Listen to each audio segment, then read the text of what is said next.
একই কাণ্ড, বউ আর বরের গায়ে হলুদ একই বাড়িতে, বিয়েটাও আবার একই বাড়িতে। আমি এই প্রথম এটা দেখলাম। বিয়ের আগেই বউ বরের বাড়িতে এসে হাজির। তো হ্যালো এভরিওয়ান, সবাই কেমন আছো? আশা করি সবাই খুব ভালো আছো। আমিও খুব ভালো আছি। আবার চলে এলাম নতুন একটা ব্লগ নিয়ে। দিনটা ছিল 13 ফেব্রুয়ারি। সেদিন আমার দুজন ব্রাইড ছিল। একটা বুকিং ছিল মেমারি মহেশডাঙ্গা ক্যাম্প, আর একটা বুকিং ছিল বিজুর। তোমাদের সাথে শেয়ার করব আজকের আমার প্রথম ব্রাইডের বিয়ের কথা। আমার দুজন ব্রাইডকে তোমরা অলরেডি দেখেই ফেলেছো এবং তাদের লুক দুটো তোমরা খুব পছন্দ করেছো। আমরা তিনজন মিলে বেরিয়ে পড়েছি আমার প্রথম ব্রাইডের লোকেশনের উদ্দেশ্যে। আমরা মেমারি থেকে পারিজাতনগর হয়ে নদীর ধার দিয়ে পৌঁছে গেলাম আমাদের প্রথম ব্রাইডের লোকেশনে। আমরা পৌঁছে গেছি 1টার সময়। তখনও আমার ব্রাইড আর গ্রুমের ফটোশ্যুট চলছিল। তখনও গায়ে হলুদ হয়নি। আমরা যাওয়ার পর বরের গায়ে হলুদ শুরু হয়েছে। তো চলো তোমাদের সাথে শেয়ার করি আমার প্রথম ব্রাইডের বিয়ের কথা। আমি প্রথম থেকেই জানতাম যে আমার প্রথম ব্রাইডের লাভ ম্যারেজ। আমার ব্রাইড এবং গ্রুম আমার সাথে পুরোটাই ডিসকাস করেছিল যে তাদের বিয়েটা একই বাড়িতে হবে। আইবুড়ো ভাত থেকে গায়ে হলুদ, বিয়ে, রিসেপশন পুরোটাই ছেলের বাড়িতেই হবে। দুজনেরই গায়ে হলুদ একসাথে হলো। আমার এই ব্যাপারটা কিন্তু খুব ভালো লেগেছে। তোমরাও কি এইরকম বিয়ে দেখেছো? আমাকে অবশ্যই তোমরা কমেন্ট করে জানিও। সত্যি বর বউ দুজনেরই একই বাড়িতে, পুরো আইবুড়ো ভাত থেকে পুরো রিচুয়াল স্টাইল রিসেপশন পর্যন্ত একই বাড়িতে হয়েছে। দুজন দুজনকে দেখতে পারছে, এটা আমার সত্যিই খুব ভালো লেগেছে। আশা করি তোমাদেরও খুব ভালো লেগেছে এটা দেখে।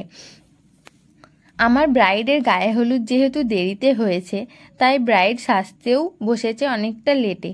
তাই আমি চেষ্টা করেছি যতটা কাজ এগিয়ে রাখা যায়। তাই আমার ব্রাইড আসার আগে আমরা শাড়ি ড্র্যাপিং শুরু করে দিয়েছিলাম, তোমরা দেখলে ভিডিওতে।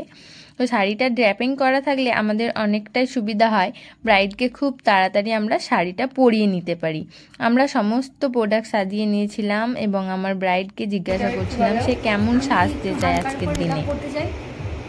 আর এই চুলটা মাথা পট্টিতে বাঁধতে চাই, ফোলানো হবে না, ঠিক আছে, শুধু নর্মাল যেরকম থাকে এরকম হবে। আর একটা সাবেকি কলকা চাই, এত অবধি। ঠিক আছে, চলো দেখা যাক কেমন সাজাতে পারি। ঠিক আছে।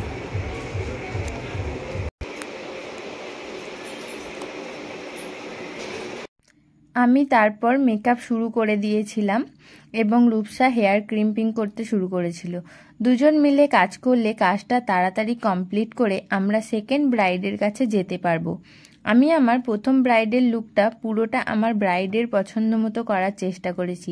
তোমরাও অবশ্যই জানিও আমার প্রথম ব্রাইডের লুকটা তোমাদের কেমন লাগলো।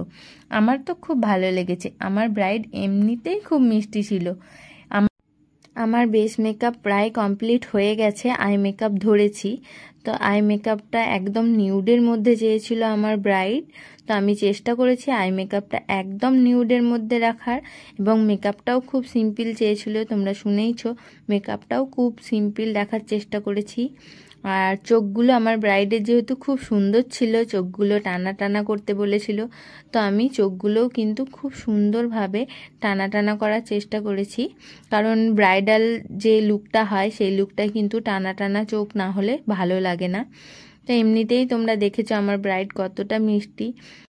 আমার প্রথম ব্রাইড একটু লেট করে বসায়, আমাদেরও কিন্তু মেকআপটা করতে একটু লেট হয়ে গেছে। একটু নয়, অনেকটাই লেট হয়ে গেছে, কারণ আমাদেরকে কিন্তু সেকেন্ড ব্রাইডের কাছেও পৌঁছাতে হবে। সেও আমাদের জন্য অপেক্ষা করে বসে আছে। আর আজকে যেহেতু বিয়ের দিন, তারও একটা মনে টেনশন হবে যে লেট হয়ে যাচ্ছে। তো এই যে আমার প্রথম ব্রাইড প্রায় রেডি হয়ে গেছে, শুধুমাত্র হেয়ারটাই বাকি আছে, কলকাও হয়ে গেছে। লাস্ট এই আমি লিপস্টিক পরাচ্ছি। তো এই যে আমার প্রথম ব্রাইড পুরো রেডি। ফিক্সার দিয়ে নিলাম, ব্রাইডকে জিজ্ঞাসা করে নিই তার কেমন লাগলো আজকের এই লুকটা। হ্যালো সঙ্গমিত্রা, কেমন লাগলো বলো?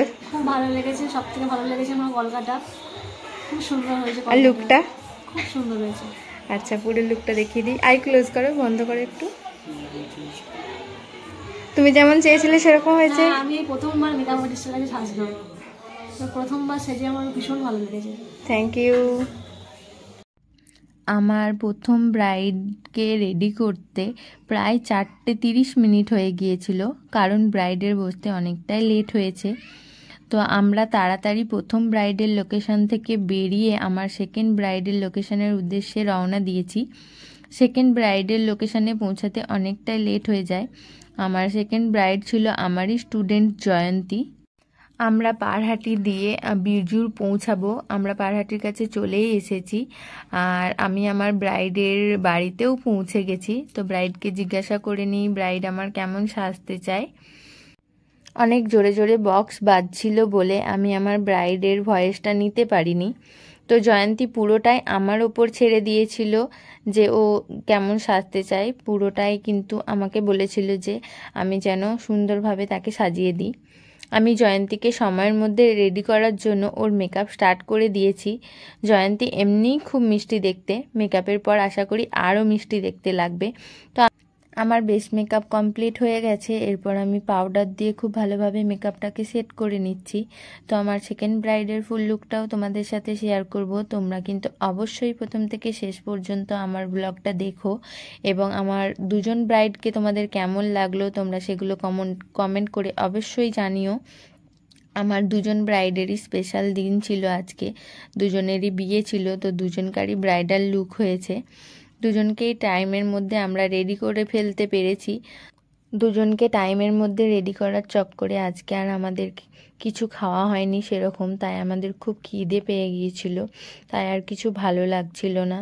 তো যাই হোক, আমাদের ভালো না লাগলে কি আর হবে, আমাদের যে ব্রাইডরা আছে তাদেরকে তো খুব সুন্দরভাবে রেডি করতে হবে।